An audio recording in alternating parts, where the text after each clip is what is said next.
Welcome to Statistics for Economists.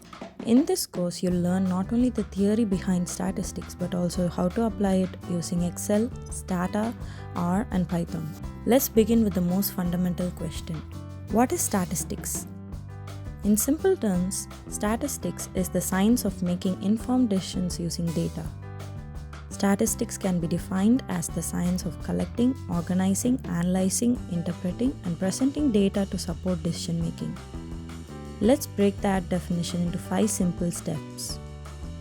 First, we collect data. For example, suppose we want to study the spending habits of university students. We might conduct a survey and collect information from 1,000 students. Second, we organize the data. We arrange it into tables, spreadsheets, or databases. Third, we analyze the data.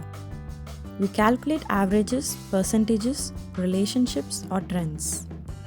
Fourth, we interpret the results. What do these numbers actually tell us? Finally, we present the findings using charts, tables, and reports so that others can understand them. This entire process is what statistics is about. In the next video, we'll look at data and information and the kind of statistics.